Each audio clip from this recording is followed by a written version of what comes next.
What's going on, guys? Thank you so much for joining me today for episode number 31 of the Car 5 podcast.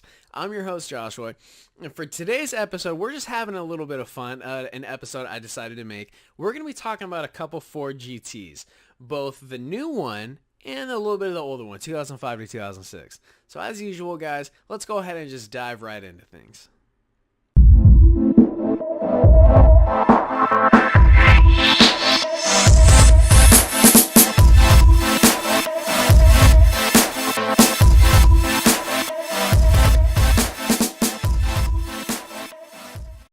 So like I had said, we're going to be talking about a couple Ford GTs today.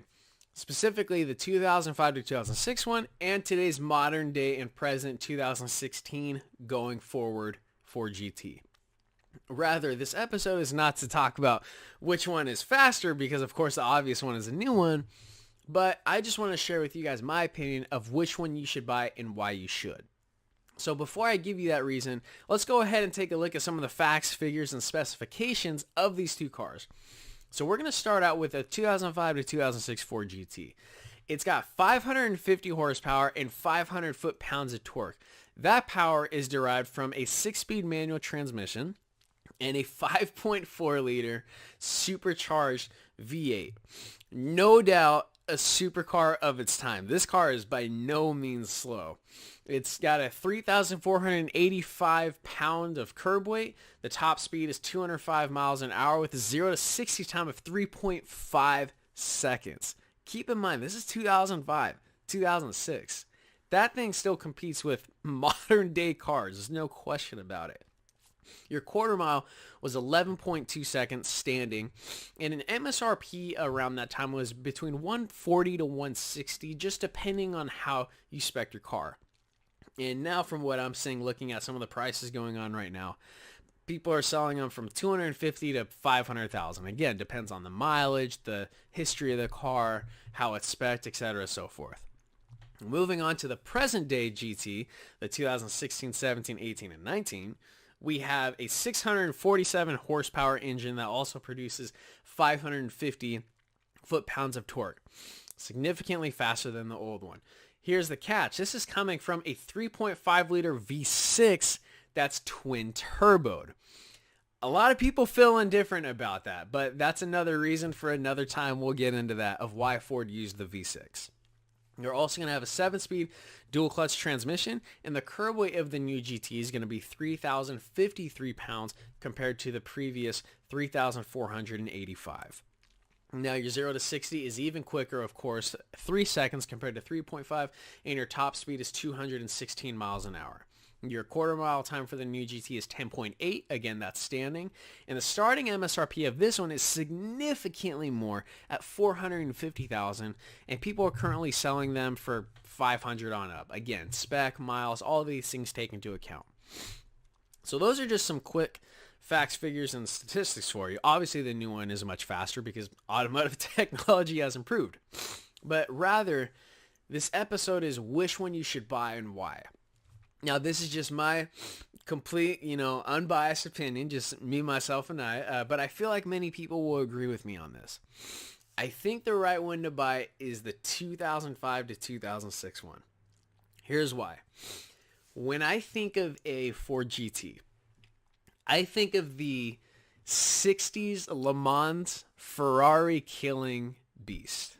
That's what I think of. So when someone says the words Ford GT to me, the first thing that comes to my mind is, wow, this car beat Ferrari at Le Mans, and it was a manual supercharged V8. That's what I think of. So to me, one of the holy grail cars is without a doubt a Ford GT, a 2005-2006 one. I do personally think, again, this is just my opinion, seeing how the Ford GT has gone up in value over the years, I think over the long run, the 5 to 6 GT is going to hold its value more than the present day GT just from a historical standpoint. I think overall it'll continue to appreciate and it will hold its value over time. Cars that appreciate in value, they take a long time to get to those extremely high dollar numbers of 5, 6, 7, 8, 900,000, $1 million. I think over the course of many years, this Ford GT, the 2005, 2006 one, is going to be the one to buy.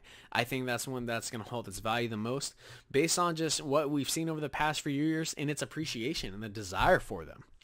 Of course, you know, if you wanted to take the two cars right now, bone stock, and head to the Nürburgring and see which one's faster, yeah, a new Ford GT is going to be faster. There's no question about it. If you went to the drag strip, of course, bone stock, you can have the new GT that's going to win. But there's this episode coming later. This group did get the 2005, 2006 Ford GT with a twin turbo setup to hit 300 miles an hour. So if you want to talk about tuning and aftermarket stuff, I would bet my money on the 0506 GT compared to the new one. But anyway, that's besides the point. Guys, this was just a quick little fun episode. I just wanted to share my thoughts and opinion on this because I see this actually on YouTube every so often, but I see it a lot on social media, Instagram and Facebook. People are talking about what their favorite Ford GTs are and which one to buy. I just wanted to give my insight and give my opinion of it. Maybe you agree with me, maybe you don't. If you do agree or if you don't, tell me and let me know. Drop it in the comments. Don't forget to follow on Instagram, the Car 5 Podcast, or send me a DM with your thoughts on this as well. Same thing with Facebook. Like on Facebook.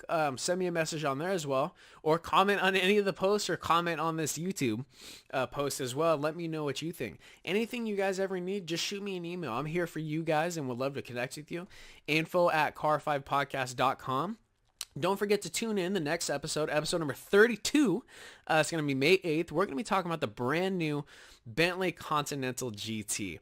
Thank you so much, everyone, for tuning in. Please remember, above all else, drive safe. Thank you so much, and have a good evening.